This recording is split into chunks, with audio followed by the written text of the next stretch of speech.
여기 법원 앞에 울부짖는 한 중년의 남성이 있습니다. 제 딸을 죽인 놈들을, 그놈들에게 사형을 판결해 주십시오. 억울하게 죽은 제 딸의 마지막 소원입니다. 중국 남경의 고등법원을 향해 소리 지르며 울고 있는 남성은 억울하게 죽은 딸의 아픔을 헛되지 않도록 시위하고 있습니다.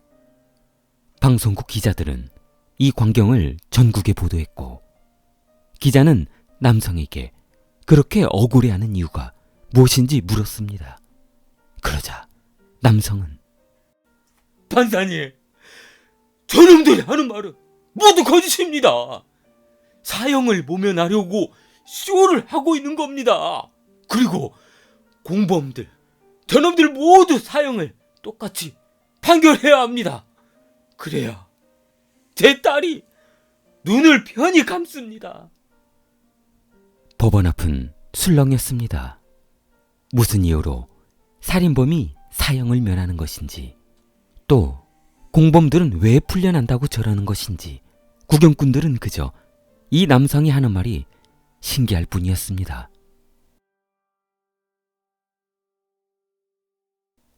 장수성의 양저우에서 태어난 이천에는 아버지 리성의 귀여운 외동딸이었습니다.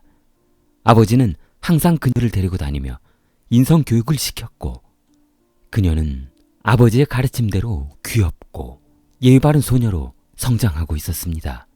천에는 고등학교를 졸업하고 난징에 있는 난징대학에 진학하게 되었습니다. 부모님들은 생업 때문에 고향 양저우에 머물고 있었고, 천에는 여느 대학생들처럼 즐거운 대학 생활을 하고 있었습니다. 인근 원룸 형태의 임대 아파트에서 말이죠. 2019년 여름, 무더위가 기승을 부리고 천에는 수업을 마친 다음 난징 시내를 구경하러 나갔습니다.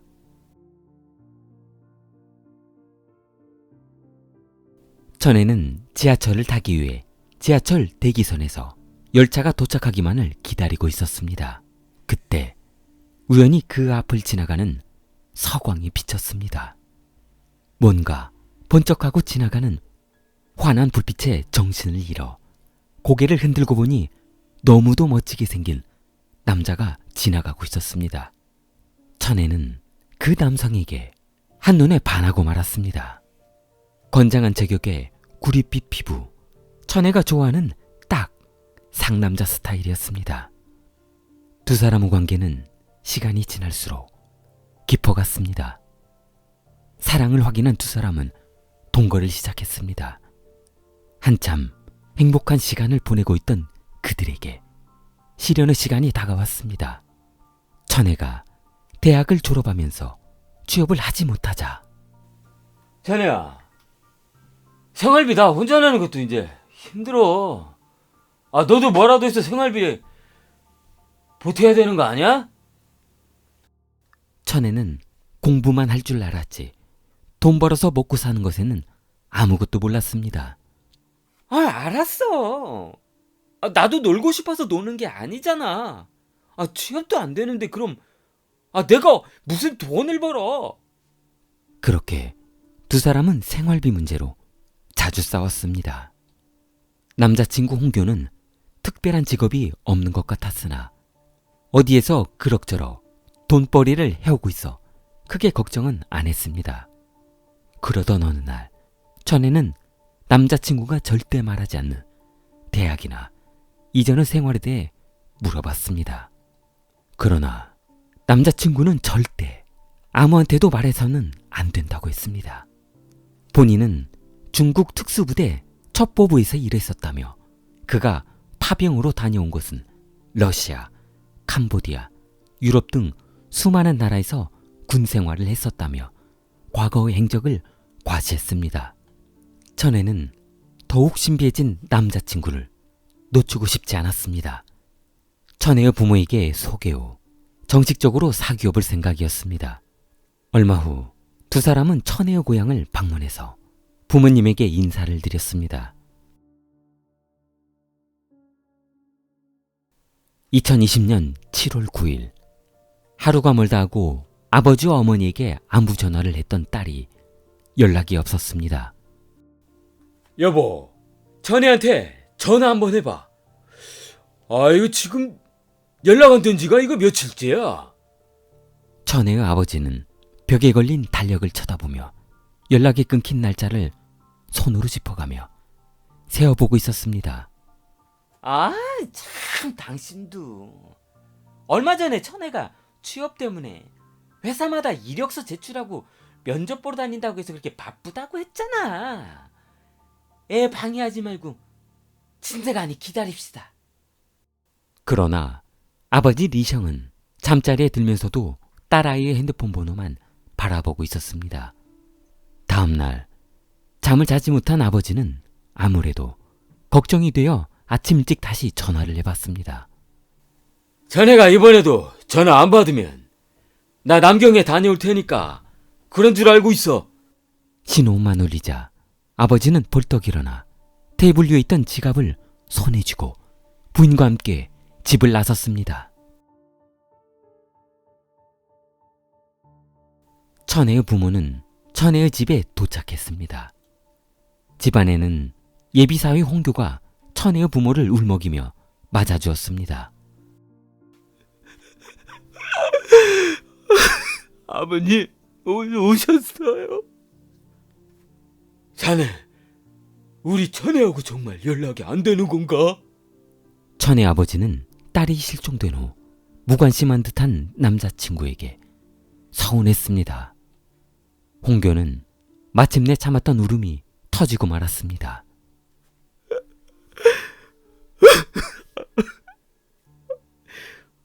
저도 천애 전화를 애타게 기다리고 있는데 전화가 안 와요. 뭔가 잘못된 거 아닌가 무서워 죽겠어요. 홍교는 더 이상 말을 잇지 못하고 뒤돌아섰습니다. 그럼 천애가 집에서 나갈 때 목격자는 아무도 없었어? 제가 아파트 현관 CCTV에 찍힌 영상을 보니까요, 실종된 날 가방을 들고 혼자 집을 나가더라고요. 아버지는 지체하지 않고 경찰에 딸아이의 실종을 신고했습니다. 경찰은 조사하던 중 천혜의 특이한 점을 발견했습니다. 남자친구분, 그날 혹시 여자친구가 어디 간다고, 멀리 여행 간다고 하고 가진 않았나요? 아니요. 저한테는 아무 말 없었는데요. 경찰은 천혜가 스창반나로 가는 열차표를 사는 장면이 담긴 기차역 CCTV를 확인하고 이상한 생각을 했습니다. 동거하는 사이인데 아무 이유도 없이 남자친구에게 말도 안 하고 혼자 떠나는 것이 이해할 수 없었습니다. 더욱더 이상한 것은 천혜의 부모가 없을 때 홍교와 면담을 하던 중 홍교가 경찰에 이상한 말을 했다는 것입니다. 천혜의 성격이 워낙 지랄 같았고 도벽도 심할 뿐 아니라 미얀마에서 중국으로 약품을 빌수하고 있는 운반책으로 활동하고 있었다는 것입니다. 경찰에게서 이 말을 전해들은 천혜의 부모는 홍교의 말에 충격을 받았습니다. 너무 황당했습니다. 천혜의 아버지 리성은 이런 말을 한 남자친구 홍교의 범행을 의심하기 시작했습니다. 그러나 다음날 천혜의 남자친구는 인터넷에 여자친구 행방을 찾기 위해 호소 글을 올렸고 천혜의 아버지의 핸드폰으로도 SNS를 통해 딸아이의 실종을 알리며 딸의 행방을 찾기 위해 온갖 노력을 다했습니다. 그러자 잠깐이나마 리성은 천혜의 남자친구를 가해자로 의심했던 본인이 너무 한심하고 창피하고 역겨웠습니다. 저렇게 착하고 성실한 예비사위를 의심했다니 본인 스스로 자책했습니다. 그렇게 열심히 SNS를 주고받던 홍교가 잠시 화장실에 간 사이 계속해서 울려대는 메시지 확인음에 아버지는 홍교 핸드폰을 들여다봤습니다. 그러자 아버지는 기겁하며 경찰에 연락했습니다. 경찰은 이천애를 야산 나무 아래서 발견했습니다. 아버지와 어머니는 딸이 시신으로 발견된 장소에서 오열하며 울었고 경찰은 강력한 용의자로 남자친구를 연행했습니다. 천혜의 아버지 리션과 경찰은 홍교우 직업과 무엇을 해서 먹고 사는지 도저히 알 수가 없었습니다. 홍교씨, 혹시 서상반나라는 곳 가본 적 있습니까? 상반나 그런 곳 한 번도 가본 적 없는데요. 그러나 경찰은 이미 홍교가 며칠 전 서상반나라는 관광지를 다녀왔다는 정보를 입수하고 있었습니다. 경찰은 천혜가 실종된 처음부터 홍교를 용의자로 놓고 조사를 했던 것입니다. 홍교가 거짓 증언을 하자 경찰은 확신을 가지고 홍교를 구속수사했습니다. 경찰이 증거를 내밀자 홍교는 진술을 시작했습니다. 두 사람이 동거 후 아마도 천혜는 홍교의 원래 생활 모습을 알게 되었던 것 같습니다. 홍교는 밤의 황제였습니다. 사회생활도 문란했었고 툭하면 욱하는 성질 때문에 항상 공포에 떨어야 했습니다. 언제 폭발할지 모르는 홍교의 성질 때문에 그녀는 무서웠습니다. 홍교도 날이 지날수록 천혜에 대한 신비감도 떨어지고 슬슬 질리기 시작했었다고 합니다.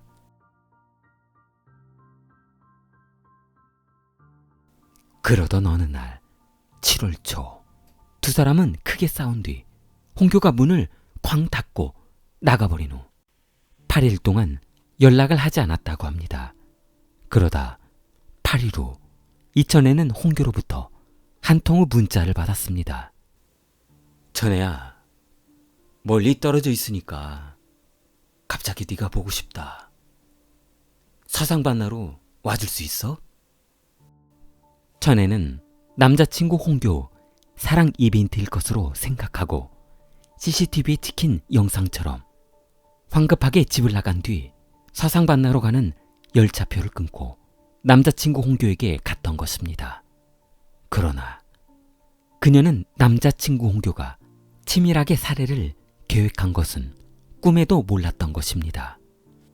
9일 오전 공항에 도착한 천혜를 마중 나온 사람은 남자친구 홍교가 아닌 홍교 친구들이었습니다. 안녕하세요. 홍교 친구예요. 홍교가 바빠서 저보고 공항에 마중 나가라고 해서 나왔어요. 저 가방을 줘 주세요.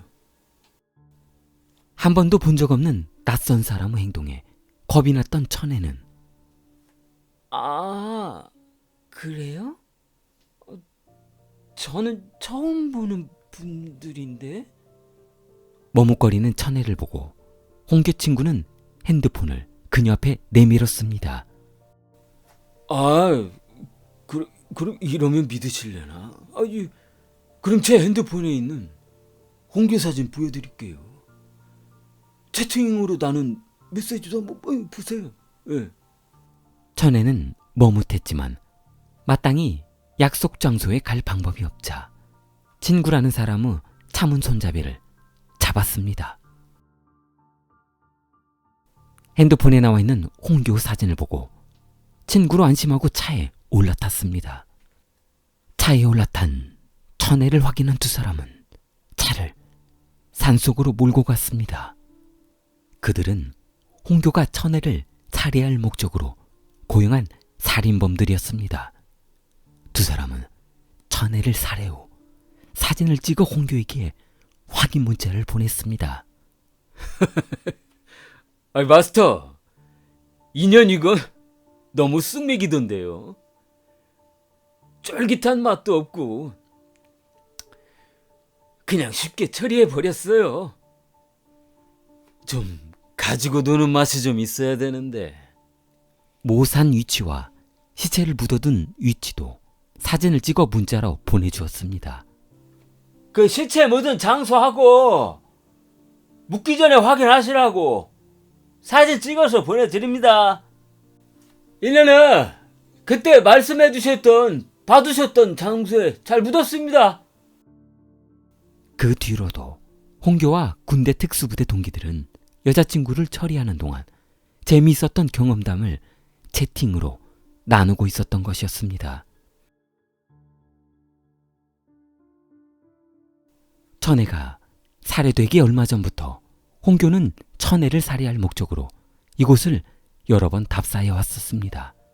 그녀가 공항에 도착 후 고용했던 살인범들이 그녀를 차에 태운 후 가장 인적이 드문 언덕을 찾아 그곳에 묻는 것까지 모두 사전 점검을 하며 살해 계획을 세워두었던 것이었습니다.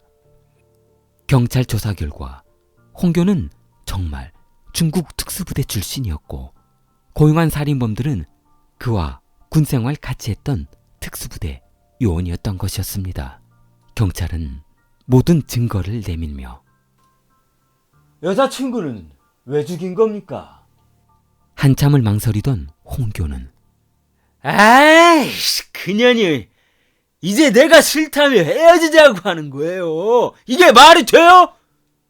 그년이 나를 깐다는 게 이게 말이 되냐고. 경찰은 여자친구가 헤어지자고 하자 자존심이 상해 살해했다는 말을 듣고 너무 기가 막혔습니다. 경찰은 모든 조서를 꾸며 검찰에 올려보냈습니다. 청천벽력 같은 일이 벌어진 것입니다. 살인범 홍교가 이전 정신병력을 구실로 삼으며 정신착락과 심신미약의 상황에서 그 당시 상황을 기억하지 못한다며 무죄를 호소하고 있다는 것이었습니다. 홍교 변호사는 그 증거로 고등학교 시절 정신과 치료 경력을 증거로 제시하며 사건을 집행유예로 끌고 가려 했던 것이었습니다. 그러자 천의 아버지는 그 사실을 알게 되었습니다. 법원 앞에서 딸의 영정사진을 들고 살인범의 사형을 촉구했던 것이었습니다. 결국 법원은 살인범 홍교 정신병력을 참고하기로 했습니다. 사건은 남자친구 정신병력을 법원이 인정해주는 듯 했습니다. 법원은 홍교가 제시한 정신병력을 무효화했습니다.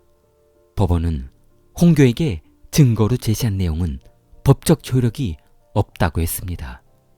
2020년 7월 7일 법원은 홍교에게 사형을 선고했습니다. 그리고 그 동료 공범들에게 집행유예 2년을 선고했습니다. 그 뒤로 공범들에게도 사형을 집행하라는 수많은 민원이 접수되었습니다.